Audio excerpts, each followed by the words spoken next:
Hello, welcome to Wheelspin Media. My name's Josiah, and this is my C32 AMG. This is my first car, actually. I bought it about a year and a half ago. I paid $7,000 for it, which is too much for the time, especially. Bought it kind of during COVID, so it was a peak in the car market. Now it has 170,000 miles. When I bought it, it had about 155,000.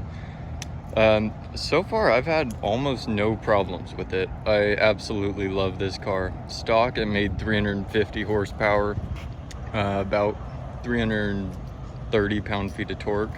So it definitely moved factory, which when I bought this, I didn't know it wasn't stock. It has a 64 millimeter pulley, so slightly smaller than factory.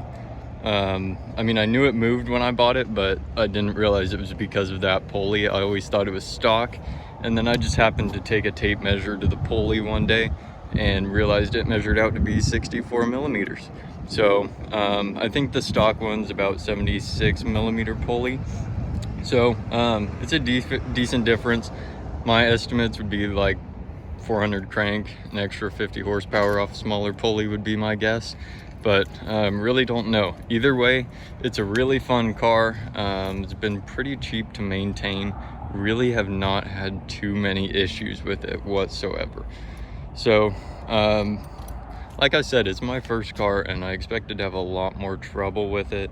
There have been a few things. For one, I had to redo all the suspension. It's on H&R coilovers, and it was when I bought it, and the front struts blew out. And I called H&R to see if I could just source the front struts, and they said it'd be about $1,000 to ship 2 front struts from Germany. And at that point, Tire Rack had a sale on the full set for all 4 coilovers for $1,000.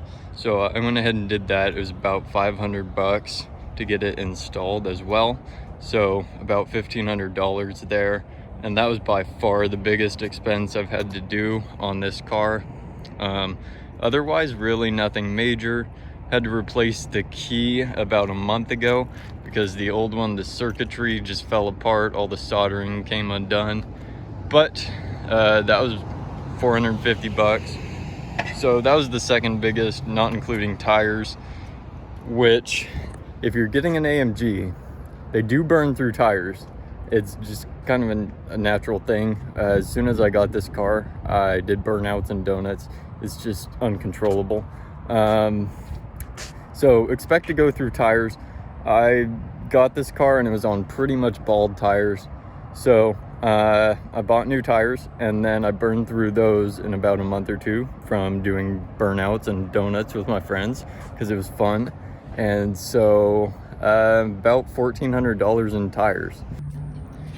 And that's because I did Michelin tires. I ended up getting high-end tires. I put those on originally because I didn't expect to just burn through them, but like I said, it's kind of uncontrollable and just natural to go through tires on AMGs. It just is really easy to do burnouts. You just hold the brake and gas it to about 1,500 RPM and it'll spin the tires at a dead stop, no problem. Yeah, so that's an issue. But if you get cheaper tires, it's whatever. Or if you have more self-control than I do, that'll help too. So, I mean, like I said, it's a really fun car, rear-wheel drive, 350 horsepower. It gets the job done for sure.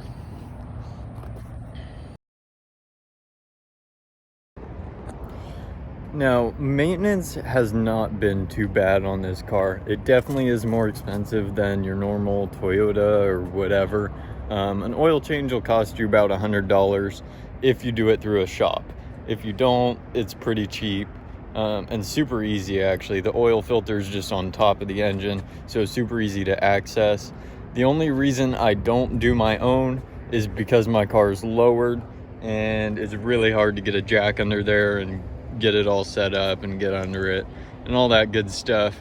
So if you do oil changes yourself, that'll definitely help.